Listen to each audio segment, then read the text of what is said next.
チャットワーク株式会社の梶原拓也が、発表いたします。お願いします。で、アジェンダなんですけど、一つ目が、まずそもそもこの、プレゼンで、対象にしている汎用ツールの紹介をします。で、2個目が、ちょっと開発環境って言っちゃってるんですけど、開発を取り巻く環境的な意味合いで、はい、紹介します。で、開発実際してみて、前後で期待通りだったこと、想定外だったことをお伝えした後に、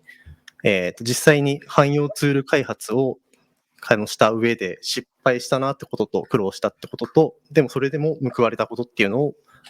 共有していきたいと思います。はい。で、中身に入る前にところなんですけど、チャットワーク株式会社の開発者で、バックエンドエンジニアです、職種は。で、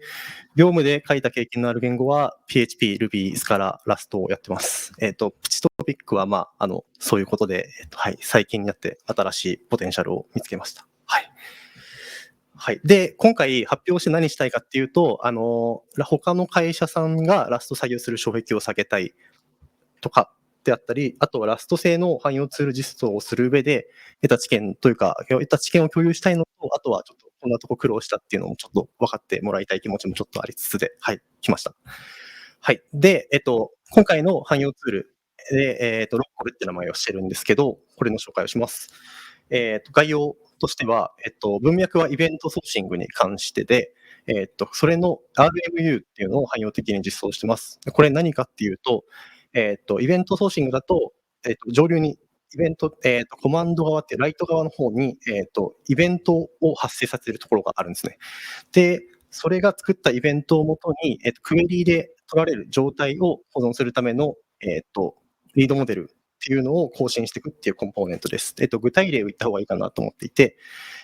下の図にあるんですけど、イベントデータストアってところ、今、これカフカのアイコンが書いてます。で、そこからその RMU っていうので、それぞれ、例えば検索、一番左下がオープンサーチで、検索インデックスを更新したりとか、あとは、その真ん中が HBase で、メッセージング用の、データベースなんですけど、ここを、更新したりとかっていうのをしています。で、これを、今までチャットワークでは個別で、個別のリードモデルに対して、それぞれ専用の RMU として実装していました。で、ただ、流れとして RMU って処理の流れが大体以下のループになるかなと思います。で、1がまずイベントデータストアからデータを取ってくる。データをその後加工するなり、あとは格納ですね、オープンサーチとか HBase に入れたりする。で、最後、どこまで読んだかをセット保存するっていうようなことをしますと。で、これだったら、もう、汎用的な RMU として提供できるんじゃないかってことで、ロッコルが誕生したっていう経緯です。はい。で、ここまでが経緯で、実際どんなことができるのかっていうのを紹介します。機能としては、まずは当たり前なんですけど、RMU としての機能、今言ったような機能ですね。で、ちょっと1個だけ文言追加しちゃってて、リース取得っていうのも書いてあります。で、これがカフカとかだと、複数、1つのトピックに対して複数読めるところとしてパーティションっていうのを、提供していますと。で、それを複数プロセスで、整合性ある状態で呼び込むために、誰がどこを取ってるかっていうのを、管理するようにしています。で、これを、ロッコルだとそれぞれのプロセスが判断して、自分はこの、パーティションから取っていいよとかっていうのを、考えるように、判断できるようにしています。はい。で、2個目が、複数プロセスによる強調処理ってところで、今もう複数プロセスって言っちゃったんですけど、要は、その同じカフカで言うとトピックとかっていうところのイベントデータストアから複数で処理できるようにする。で、カッコで書いてあるんですけど、もちろん、プロセス間で同じデータを読み込んじゃったりしてるとかっていうのはなしで、できるようにしてます。で、もう一個もちょっとセールスポイントなんですけど、設定ファイルによる実行ってところを、できるようにしています。で、これが今、さっきからカフカって言っちゃってるんですけど、実際にはそれ以外の MySQL とかからも取れるようにしていて、で、それをデータの取得先とか加工方法っていうのを YAML ファイルで指示できるようにしています。はい。なんで、ラストコードを書かなくて良いです。あまりここで言うのもあれなんですけど、はい、書かなくて良くなりました。はい。で、何が嬉しいかっていうと、設定変更をしたときに、設定ファイルを更新するだけで良くなるので、再コンパイルしなくても、やっぱりここから読みたいとか、であったりとか、あとはそのさっきリース取得とか言ってたんですけど、いつまでこのパーティションからこのプロセスが読んでいいかとかっていうのを管理のそのインターバルとかそういうのも、実際運用してみて違うねってなったら設定ファイルを変えて、それだけでコンパイルしなくてもその設定になるよっていう感じになってます。はい。で、今の開発状況としては、実際に他チームにプロダクション環境の裏のところで、使ってもらったりしてます。で、あとは、もともとこれは OSS として公開する予定で開発を進めていたので、今も引き続きって感じなんですけど、やってます。はい。っていうのがロッコルの説明でした。はい。で、開発を取り巻く環境ってところで、ここはちょっとぼかし気味な意見になっちゃうんですけど、チームメンバーは人数はちょっと少人数でしたって感じで、ただ、一人もラスト業務経験者がいなかったっていう状態です。題目通りです。で、個人で実装しているメンバーはいたんだけど、っていう感じですね。ただ、ラスト愛は高めの方でした。結構そういう方多いと思うんですけど。はい。で、期間が、見てみたら、去年の2月くらいからやっていて、ただ、これをずっと一本でやってるわけじゃなくて、他のこれ以外のプロジェクトのプロダクトもやりつつっていう感じで、今最近ちょっと軸足がちょっと離れつつあるんですけど、まだ一応継続してやっているっていう状態です。はい。で、もともと言語選定のところなんですけど、ラストとゴーラングとスカラが、候補に上がってきました。で、ここの右にマインドマップで書いて、ちょっと、検討しているところがあるんですが、ですね、社内にラスト人材少ないとか、当時の AWSDK はアルファ版だったとかっていう懸念があったんですけど、今回 RMU 作る上で横にいっぱい並べたいとかっていうユースケースがもうすでに見えていたので、必要なリソース量が少ないところっていうのに惹かれてラストを採用しています。はい。で、ここからがちょっと、実際の開発に関する内容で、開発前後で期待通りだったことってところで、もうすでに結構発表で、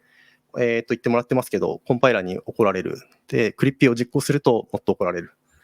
怒られていいことなんですけど、はい。で、実行が早いとか、あとサイズが小さいっていうのはもちろんありました。で、さっきマインドマップにあったかちょっとあれなんですけど、もともとこれで社内にラストの件がたまるねっていう話も出てました。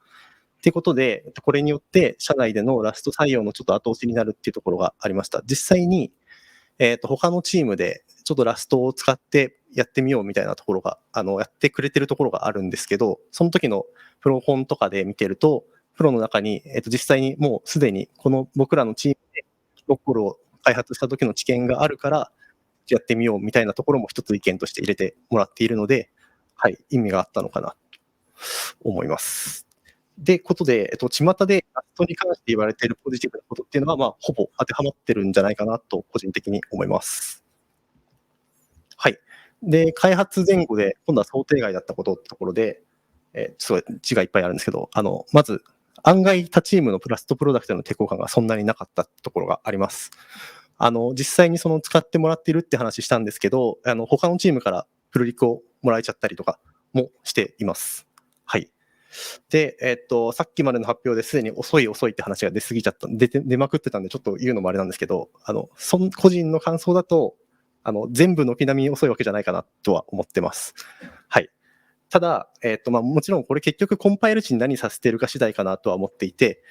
今違うプロダクトの話なんですけど、GraphQL で、ちょっと一個いろいろやっていて、ちょっとビルド時にいろいろやっているので、そこはめちゃくちゃ時間かかるなとかっていうのはチーム内でも出てます。はい。で、あとは、学習環境が思ったより充実してたっていうのがあります。ザブックとか、ラストバイエグザンプルとか。で、もういっぱいあるし、あとは、あれですね、個人的にはラスト API ガイドラインがすごい助かるなと思ってます。で、なんでかっていうと、特に僕ら業務経験が一人もなかったんですけど、その状態でAPI の名前、命名のとか、仕様のところとかの設計の部分に関しても書いてくれてるっていうところがすごい助かった感じです。で、あとは多くのことが外部クレートによって実現されているっていうところですね。ちょっと個人的にはランドとかがクレートで提供されたりとかするっていうのもびっくりしたところです。で、ただ、それぞれの機能において、ちょっとクレートが乱立してるなって思うときはあるので、そこはやっぱり戸惑うかもしれないって感じはしますね。あとは、そもそもクレートがなかったりとか、あとはあってもちょっと尖ってて、ナイトリーにしか対応してなかったりとか、そういうのはちょっとあったので、はい、そこは想定外でした。で、あともう一個が、他の言語を書いたときに、逆にそわそわするっていう、書いてみたんですけど、ちょっと経験ある方いらっしゃるとはいらっしゃるかなと思うんですけど、ちょっと、こう、コンパイラーエラー出るなみたいな感覚になった後に、これラストじゃなかったみたいな、結構あるんじゃないかなと。個人的にはこれは、高負荷のトレーニング後の体の軽さ的な感じっていうふうに形容しちゃってます。はい。で、ここからが実際、汎用ツールを開発して失敗したなって思ったこととかを共有しています。1個目が、アンラップはやっぱり良くないってところで入れてます。まず、顛末としては、他チームの開発メンバーからこんなエラーが出たんですけど、どうすればよいですかってもらいました。見てみると、エラーをアンラップしてると、オプションの何をアンラップしているところで、それぞれもう与えられた情報が、ライブラリ側のエラーと、あとはファイルの行数だけっていう状態。これだと、汎用ツールって、実際には開発しているチーム以外の人が使うこともかなり多いかなと思うので、かなり不親切な情報で、厳しいかな。運用が厳しくなってしまうっていうのがあります。で、っていうのもありますし、僕ら開発してる側からしても、結局、どのバージョンを使ってるかで、この情報だと分かんないことが多すぎるので、我々にとっても優しくないっていうところがありました。で、どうしたらよいかっていうのが、めちゃめちゃ普通の流れなんですけど、アンラップを使わないと。はい。ただ、今まで使ってたところが、どうするって話なんですけど、これは、どういうケースでアンラップを使ってるかっていうので、判断できるかなと思ってます。で、エラーとして発生する場合って書いてるんですけど、それがユーザーの入力とかであり得るんだったら、リザルトとして返すべきだし、で、オプションのアンラップをしているとこだったら、一回、anyhow コンテキストなりを使って、情報を付与してあげた上で返すとか、だったりですね。で、あとは、そもそもアンラップ、普通これ落ちないよねっていうところなんだとしたら、エクスペクトを入れて情報を与えてあげるなり、あとはって感じですね。で、もしくは、すぐ手前でアサートしてる時とかだったら、アンラップしてもいいかもしれないっていうところで、アンラップ、完全撲滅派とかっていうわけではないので、はい。場合によって確実に大丈夫ってことであれば、やるのはありかもしれないとは思ってます。はい。で、次が、並列処理は型合わせで満足しないようにって書いてますが、これは、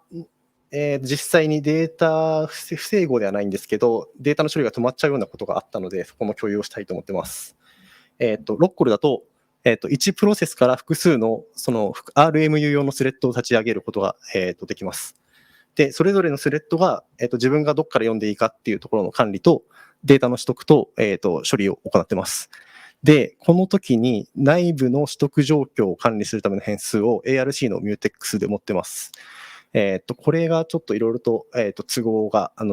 もともと仕様の都合とかがあって、リース取得するところが取得するたびに、その データ取得とかをするコンポーネントを作り出すので、ARC にしているってところです。で、僕らとしてはこの右のテストコードに、右の、サンプルのコードにあるような感じで、テストフェッチャーっていうのがデータ取るところで、パイプラインっていうのがその全体の RMU スレッドだと思ってもらいたいんですけど、今ここだと3つその RMU スレッドを立ち上げて、それぞれ100回ずつ、データを取得させている、パイプラインを1ループ実行させているっていうのを100回やってます。で、この時にフェッチャーの方は内部状態を持ってるっていうことを表すために、一旦今オフセットっていう形で置いてます。で、これを100回それぞれ実行すると、それぞれ3つ別のスレッドなので、独立に状態管理してくれてて、0から99までの数字が出てきてほしいって感じなんですけど、ちょっとこうなっちゃうと。0から299で明らか状態を共有しているってところで、もうすでに原因分かってらっしゃる方もいるかもしれないんですけど、ARC をクローンしても、使われるのは同じ中身ってところがあったので、こうなっちゃってます。はい。で、これ自体は、知識不足というか、ちゃんと分かってなかったってところなんですけど、学びとしては、まずこれってコンパイラー的にはデータ競合もしてないから、こっちが意図して書いたっていうことに解釈されますというところです。なんで、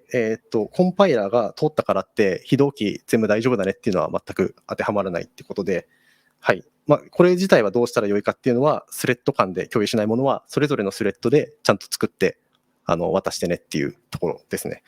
なんで、並列で処理するときはというか、常に型の挙動っていうのはちゃんとやっぱ把握しないといけないなっていうのは感じました。はい。で、ラストでの今度苦労したことですね。ここはちょっと簡単めに。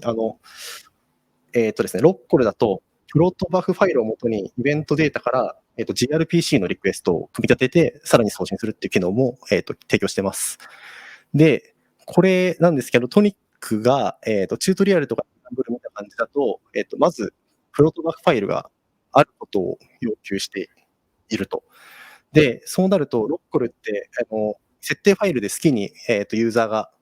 プロトバファイルとかも指定していいよっていう形を取っているので、どんなプロトバファイルが来るかわからないし、そもそもそういうことで、ビルにはプロトバファイルがないんですね。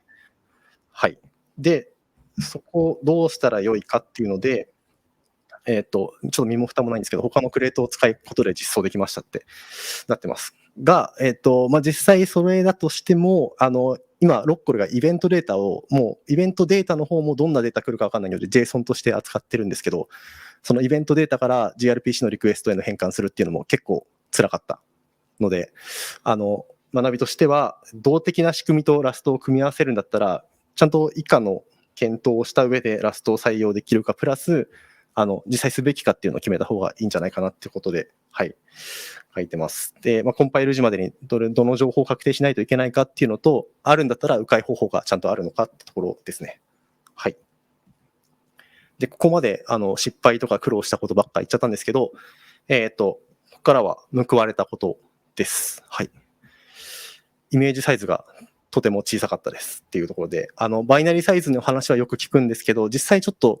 さっきも調べてみたけど、コンテナイメージサイズっていうのはあまり比較がなかったので、ちょっと実際に社内の同じような機能を持つもので比べてみました。で、もう RMU、今回だと RMU ですね。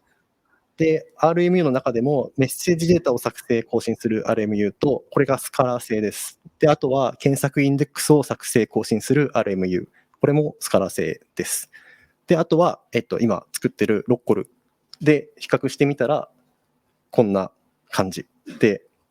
497320に対して35メガバイトってことで、こんだけ低ければ、Kubernetes とかでコンテナで浮かべるときも立ち上がりが早いし、ダウンロードも早いしってことで、いいんじゃないかなと、はい、報われたなと思った一点でした。はい。で、もう一個が、運用上の安定感ってところです。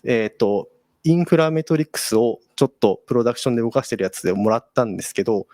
れ1週間の、メトリックスの推移です。で、CPU も2から8ミリコアのところで動いてて、でもっと言うとメモリ使用率のところが、かなり安定しているのがちょっと見せたいなってところで、このラインを1週間ずっと保っているっていうところです。ってことで、メモリの開放タイミングを開発者が制御できるっていうので、運用中の安定稼働につながってますと。で、これっていうのは、運用の経験度合いに関わらず、開発者の受け入れがしやすいってことにつながるんじゃないかなと思ってます。で、何かというと、例えばスカラの話なんですけど、スカラだと JVM アプリケーションの運用ノウハウですね、GC とかの、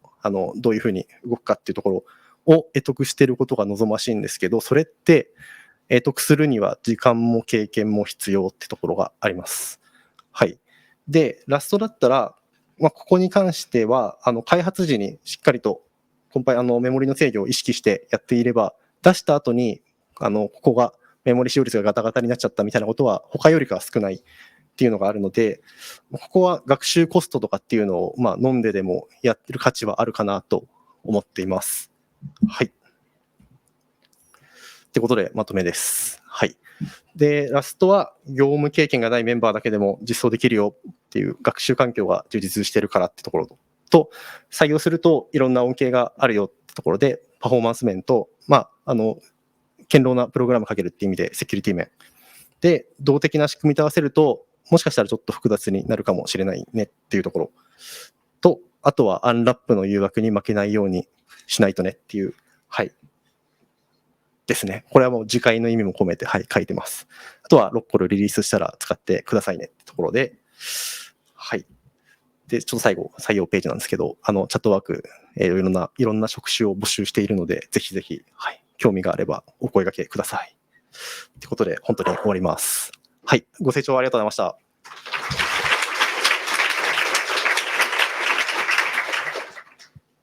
はい、ありがとうございました。早速質問が来ているので、読み上げていきたいんですが、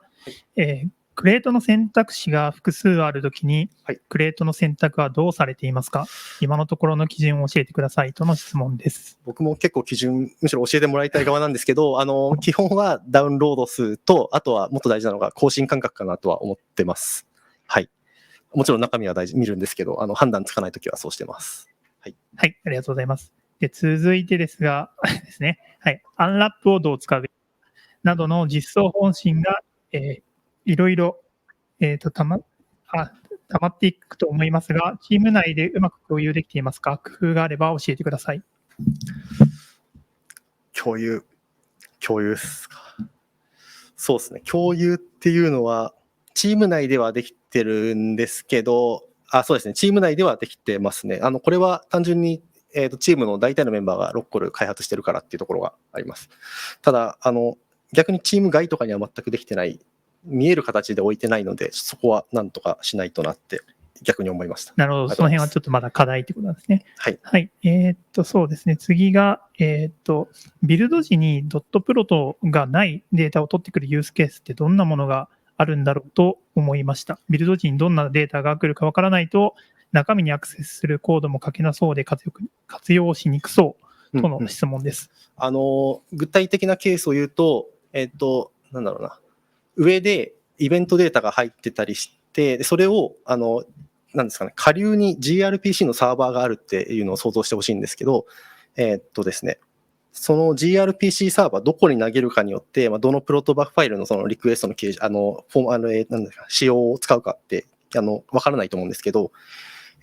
ビルド時っていうのは、まずですね、ビルド時っていうのは、僕ら開発者が誰が使うのか分かんない状態で、